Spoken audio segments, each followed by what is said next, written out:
Breaking news on ABC 17 News at 10 in the officer shooting death in Clinton. We're going to turn you back over to that news conference that started about 5 minutes ago. This is Sergeant Bill Lowe speaking from Troop A. Help of Sheriff Obercrum, that the Henry County Sheriff's Department opened his doors. All the deputies were helpful. They were vital in gathering information, vital in looking for the suspect. So we couldn't have done it without them. And there's also many other law enforcement officers that from other counties that came in to assist the search. And we have a tremendous amount of respect for them for enduring the long hours and the heat in not some really nice locations sometimes. So, we're very appreciative of the working relationship we have. Talk about the community's help with all of this. Well, the community, I can't say enough that, law enforcement needs the help of their communities. Clinton is a good community. It's a small community, rural community. Their police officers live here. We have troopers that live here. We have deputies that live here. They know us. We know them. We are a part of that community. And when something happens to one of us, they take it personal as well. So, without them being able to give information and be willing to come forward and give information, we still may be looking for them. So, we're grateful that we got that information. The past 48 hours have been very tough on the entire community, but also it's been very tough because the search has been going on for this suspect too. Is there a sense of relief tonight as these folks here in Clinton lay their heads down on their pillow that he is in custody now? Oh, there's a tremendous amount of relief that I'm glad we could give them. The city's been on edge. This county's been on edge, not knowing where this individual was. So, this gives them a sense of relief, an ability to get back to some sense of normalcy. Obviously, it's not normal. You have a law enforcement officer who's been killed in a cowardly act, and the community will get through this together. We'll get through it as a law enforcement community, but I'm extremely grateful for the community support. Were any officers injured in any way going through brush or buildings or anything like that over the last couple of days? No, there wasn't any injuries from the officers. They were all, they worked tirelessly. We had our Troop A SWAT team out here hours on end. We had our Troop D in Springfield. Their SWAT team was here for hours on end. Not to mention the other law enforcement officers that were here hours on end. And through all this, the officers of the Clinton Police Department, I can't imagine what they're going through when a friend of theirs is killed violently, and they were here. They were here to help locate him, and that just shows the kind of law enforcement we have in this community, and it sends a great message to this community that they can be counted on. And Sergeant, do you have any idea just how many tips you looked into before you got the tip that led to the arrest? I would be remiss to give you a guess. We've received numerous tips. I can't give you a firmed up number, but there have been several tips to lead us somewhere. And just like I said when we were in Chilhowee today, any tip we get, we consider it a good tip until we are able to prove otherwise. So, those tips help. They keep us in some sort of high impact area, an area that we can look through and look for. So, those tips are vital. But I know we've had numerous. How large was the search area? Well, distance-wise, you're talking, it could be 2-3 of a mile to a half a mile. Again, this afternoon, this morning we were in Chilhowee, several miles from here in Johnson County. It was a large area to cover. A lot of bad terrain, heavy terrain. We're kind of getting into the Ozarks kind of feel with the terrain, and in this area there's a lot of dense wooded area. So we again, I think the men and women that were out here looking for the suspect, they did a tremendous job. Sergeant, again, what time were you able to locate McCarthy, and what condition is he in now at the hospital? We were able to locate him. It was about 6:15 when we got the call. So the trooper that responded was somewhat near the area, so fairly close to that. His condition now, he's in stable condition. He does have to, be looked at for medical purposes for the gunshot wound, but again, this is just part of the process that we'll go through.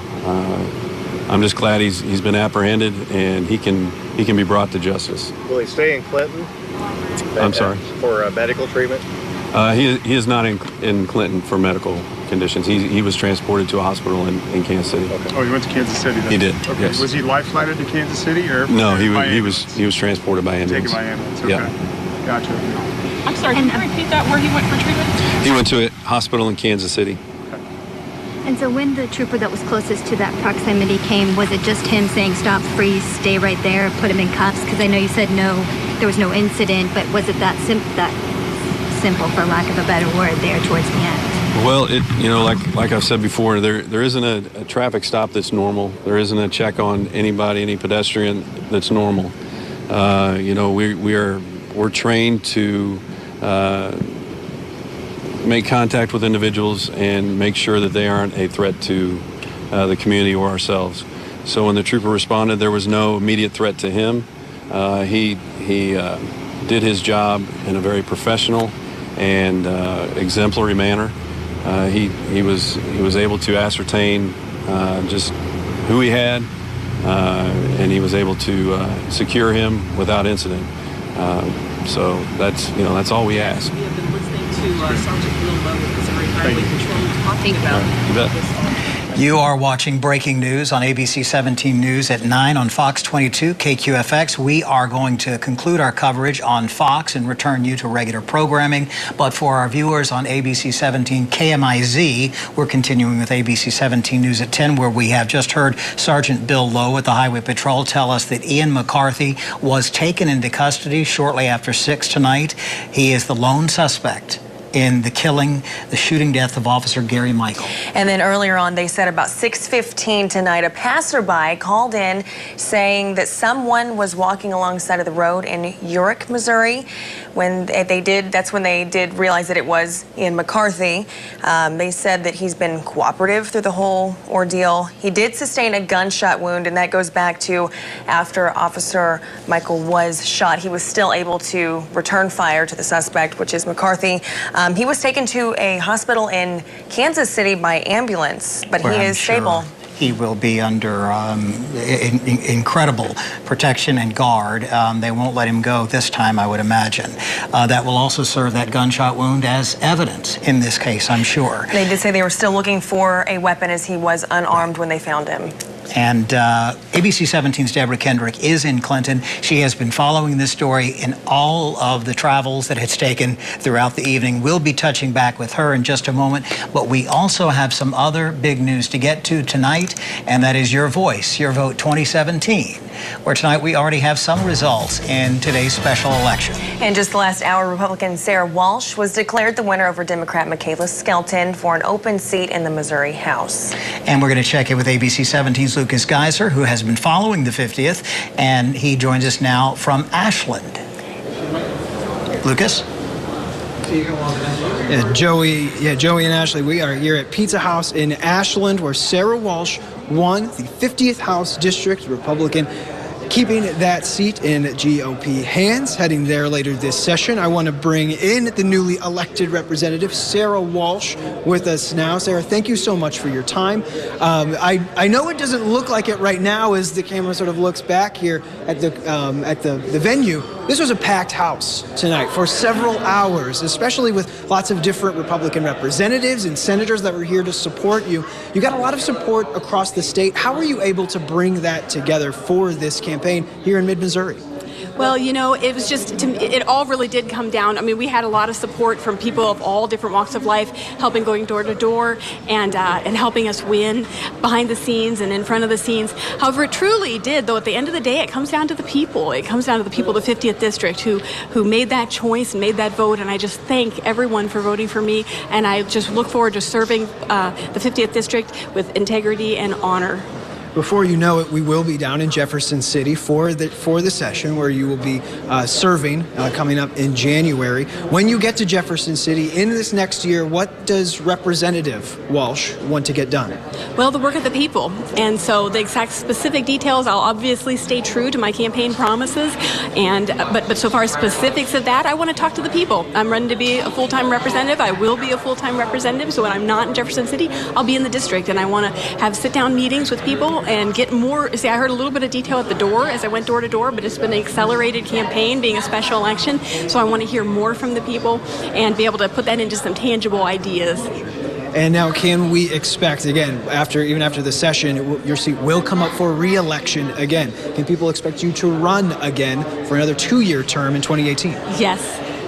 All right. Well, there you have it, direct and to the point. Again, Representative Walsh, thank you very much for the time here. And again, we will go back to you, Joey and Ashley, for our coverage on the 50th District. Reporting live in Ashland, Lucas Geisler, ABC 17 News. Right, Lucas, and these are the numbers behind this victory tonight. Almost 3,500 votes for Michaela Skelton and Sarah Walsh at just over 3,700 votes for the 50th Legislative District. In other races across the state, Republican Sandy Crawford is up against Democrat Albert Skalicki.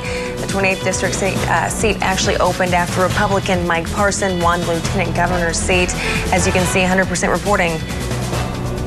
And voters in Boone and Audrain counties determined whether or not to approve that tax levy for the Centralia R, the school district here. And look, you can see now that it is still no, and this is with 100% reporting, so this looks like it has been defeated. And then Callaway County voters also considered a tax levy increase to help cover operating costs for the North Callaway R1 school district. And it looks like 100% reporting, they voted that as a no. We are keeping an eye for 12 days from now for the total solar eclipse, and today's forecast models were indicating we might have a little more clear sky than clouds. We have a more even chance now of a clear to partly cloudy sky, as I am keeping an eye on little waves that come through that can bring clouds occasionally. Right now it looks like one of those might miss us, but I'll keep updating this through the next 12 days. The out-the-door forecast for tomorrow, temperatures start off very mild in the morning, low 60s through the morning commute, making it to 79 by lunchtime, and it's a warm, dry afternoon with a partly cloudy sky tomorrow and 82 degrees, a light southeast breeze. Just another picture-perfect day here for August. We had a few high clouds go through tonight. Otherwise, it's clear. Now we're going to watch to the west. You can see these little showers and storms moving closer to us. Nothing very organized, and that's what's going to come in here Thursday. We have a chance of a little bit of rain around the area. Now, the better chance comes in the middle of the day Thursday, although late Wednesday night, early Thursday morning, there could be a couple that come into our western counties. But it looks like during the day we'll have hit and miss showers and storms. No severe weather is expected at this time, and those will gradually move out by Thursday evening. This is Friday, and there is that chance of rain now in Friday's forecast. We talked about this last night, and forecast models have continued to show some rain Friday, mainly our southern counties where we have a better chance. This is the chance map, only a slight chance farther north. So we have that potential for rain Friday and again Saturday. When I come back, we'll talk more about the weekend, and I'll have an hour-by-hour look at the rain for Thursday. The Boone County half-cent road and bridge tax will be renewed for another 10 years. Unofficial results showed voters approved Proposition 1 by 85% of the vote. It's a county-wide sales tax designed to fund improvements and maintenance of roads, bridges, and right-of-ways. Now, ABC 17's Taylor Petrus has been monitoring the results of Prop 1 for us tonight, and she does join us live in our newsroom with reaction from leaders. Yeah, Ashley, this is now the third time Boone County voters have approved the half-cent road and bridge sales tax for road and bridge maintenance. And as you said, it's here to stay for another 10 years. Proposition 1 will generate about $14 million for road and bridge improvements and maintenance throughout the county. That's about 75% of the county's total budget. Some of that money also goes towards city projects as well. County officials and supporters of Proposition 1 say having the county roads in good shape is important for residents, visitors, and emergency services. Boone County Presiding Commissioner Dan Atwell tells me now that Proposition 1 has passed, they can go ahead and start planning for their budgets for road and bridge maintenance. Reporting live in the newsroom tonight, Taylor Petras, ABC 17 News. And we will continue to follow the latest results from races around mid-Missouri, and we have the results online at abc17news.com. You can find mid-Missouri election coverage by clicking on the Your Voice, Your Vote 2017 banner. And of course, we'll have more coverage coming up after the break. Tonight, the former Osage County Sheriff is pleading guilty to amended charges of unlawful use of a weapon while possibly drunk. Michael Dixon is accused of pulling a gun on a man inside of a bar in Hartsburg and south of Columbia last year. Today, prosecutors said it's unlikely they could have even proven Dixon was drunk or that he had a loaded gun. Dixon admitted to causing a peace disturbance and agreed to a $500 fine. A man is facing a 2-year prison sentence for threatening Fulton Middle School. It was put on lockdown for about 5 hours last August along with Bush Elementary. Now, they got calls about a man coming to a class with a gun because he couldn't see his children. Police later traced everything to Courtney Reed. He pleaded guilty yesterday to making a terroristic threat. I'm tracking Thursday's rain, and I'll have a look at the weekend next. Welcome back. You know, we had those cumulus clouds in the sky today, and this picture sent to me on my Facebook page by Patty Irwin of Stover. Grab this cloud in the photo. Take a look at that, a little heart cloud. Now, I'll outline it so you can see it. Beautiful day to be out looking at the clouds or just enjoying the outdoors, as we had some nice weather today, and it's just continuing right into the evening as it's 71 degrees right now, and we have our clear sky and light winds, just perfect weather. Storm trackers around the region, Kathy McKee says it's just as nice in Jefferson City. She's got 68 degrees, mostly clear and calm winds. That report from Kathy. And John at Moberly says he's got a 61-degree temperature in Moberly and clear sky. So temperatures a little cooler to the north, and those will dip into the 50s tonight. Lows tonight dipping into the upper 50s with a pretty comfortable night for August. Cool for this time of year. And then tomorrow, the out-the-door forecast starting near 60, making it into the low 80s, a southeast breeze. And another day, you might just see one of those heart-shaped clouds tomorrow as we're looking at those cumulus clouds developing in the afternoon. Future track, this is tomorrow evening. I do think the evening is going to be dry as we head overnight and into Thursday morning. We have a few showers and thunderstorms. Not a lot of coverage here. Hit and miss activity through the day. Thursday will continue. This is 11 in the morning to thin out as we head toward the evening hours and end. And then we'll be dry Thursday night. But Friday and Saturday, we have another chance of showers and a few storms. Then Sunday looks drier, but we'll still have quite a few clouds around Sunday with 81. The temperatures continue to be below average all the way through next week. All right, Sharon. Sounds delightful. Thank you. Welcome. And then we'll see you back here in just a moment. I want to get right back to that breaking news. The State Highway Patrol has confirmed Ian McCarthy is in custody. He's accused of killing a Clinton police officer on Sunday. And ABC 17's Deborah Kendrick has been on the story throughout the day. She joins us now live at the Henry County Sheriff's Office. And Deborah, you were there during the news conference just moments ago. That's right, Joey, I was. And within the last about 20 minutes, we have confirmed that Ian McCarthy is recovering in a Kansas City hospital. He did have a gunshot wound when law enforcement arrived when they saw him. Now, this is, of course, the suspect that officers say is accused of killing Officer Gary Michael. Now, he was found on the side of a road near Highway U off of Highway 7. He reportedly had no weapons on him, and he was cooperative. Police say the next step in this investigation is to try to find out how exactly he got to that area. And of course, they say that this is a little bit of a relief to know that he is no longer out there armed and dangerous, so the community is able to get a little bit of peace back in their minds tonight as they continue to go to sleep. And of course, we will continue to cover this throughout this developing story. Reporting live here in Henry County, Deborah Kendrick, ABC 17 News. All right, Deborah, thanks so much. ABC 17's Andrew Kaufman has sports next. Stay with us. Sports Zone starts now. Driven by Toyota. Mizzou basketball commit Jontay Porter was in action tonight on the national stage. He played in NBA star Steph Curry's 30 select out in San Francisco. And there's the three-point marksman Steph Curry in attendance. Got to be pretty cool to be a 17-year-old kid and have Steph Curry watching you play there. He gets a nice steal. This game is full of the 2018 class top high school recruits. Keep in mind, though, Jontay Porter might not be in the 2018 class for long. If he reclassifies, he could suit up for the Tigers this season. Jontay, nice showing today. And today marks 1 year since Mizzou hired Jim Sterk as its new athletic director. Since then, Sterk has helped raise more than $50 million. This afternoon, Mizzou received yet another gift, $1.2 million from an anonymous donor. This is the 12th seven-figure donation of Sterk's tenure.